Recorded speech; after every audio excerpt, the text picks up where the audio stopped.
केलेला आहे। कारण विरोधकाचं काम ही भांडायचं असतं या, पण विरोधक कोण आहे हीच कळलं नाही। आज वसंत नाना एकटाच माणूस आहे, त्यांच्या मागे कोण नगरसेवक कोण जिल्हा परिषद सदस्य एकही आहे असं मला वाटत नाही। खरे साहेब जर सोडले तरी एकही माणूस त्यांच्या पाठीमागे नाही। वाईट अवस्था आहे, एवढी वाईट अवस्था कधी मला बघायला मिळाली नव्हती या 20-25 वर्षामध्ये। ही अवस्था निर्माण झाली, ज्या लोकांनी विश्वास टाकला त्यांचा पुरा विश्वासघात या लोकांनी केलेला आहे। प्रत्येक जण त्याचं काय ना काय कारण सांगतोय। कोण म्हणतोय वसंत नानाची उमेदवारी आम्हाला विश्वासात न घेता दिली, कोण म्हणते आमच्या मुलाला उमेदवारी द्यायची शब्द देतो मोहिते पाटलांनी। तुम्हाला ज्यावेळेला उमेदवारी दिली आमदारकीच्या, जिल्हा परिषदच्या, नगरपालिकेच्या, कुणाला विश्वासात घेऊन दिले का? आम्हाला खाली मतदाराला विचारलं का ह्याला देऊ द्या का त्याला देऊ द्या का? पक्षापेक्षा कोण मोठा नाही, पक्षाचा आदेश आला की कामाला लागायचं असतं या। पण ही झाली ती कारणं सांगायला, प्रत्यक्षात कोण म्हण नाही मला 4 कोटी दिलेत म्हणून मी गेलोय भाजपच्या मिटिंगला, हे कोणच म्हण नाही।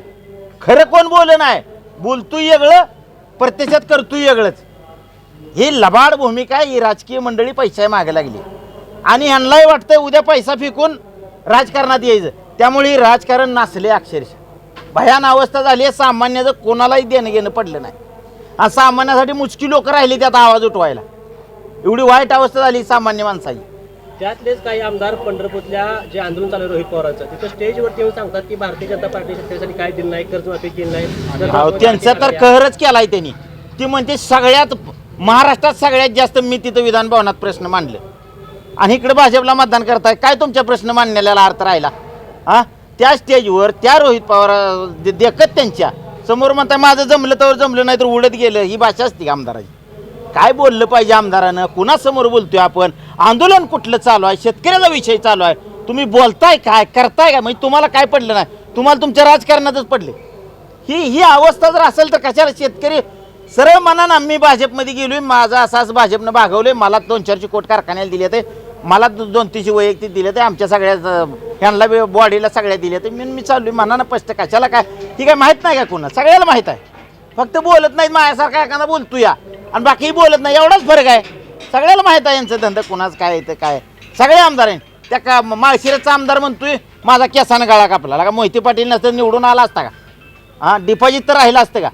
म्हणजे काय माणसं एवढी, जेवढी माणसं निवडून आणली आणि जेवढ्यासाठी प्रयत्न केला तेवढी सगळी उलट्या काळजाई निघाली। आज भारतीय जनता पार्टी सगळे आमदार एक निष्ठा म्हणून त्यांच्या सोबत आहेत।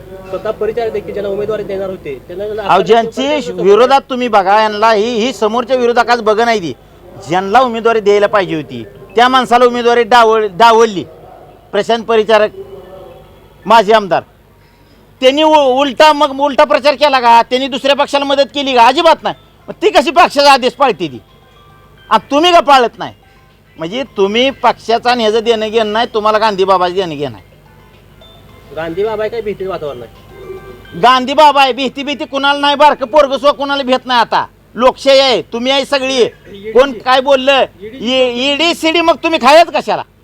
तुम्ही खाल्ल्यावर ईडीला भेसाल, ज्यांनी खाल्लंच नाही कशाला भेटी ईडी? बरं भेटते ती मग मध्ये तुम्ही आमदारकी वेळेला भेट नाही, तिथं पवारसाहेब चालतंय, तिथं तुतारी चालते, तिथं राष्ट्रवादी चालते आणि निवडून आल्यावरच पुणे चालत नाही काय? पवार साहेबांना आणि मतदारांना फसवले असं वाटतंय? 100% लय मोठा विश्वासघात केलाय, सगळ्यात मोठा विश्वासघात केलाय।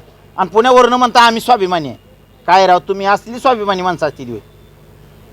ही सगळं झूट बात आहे।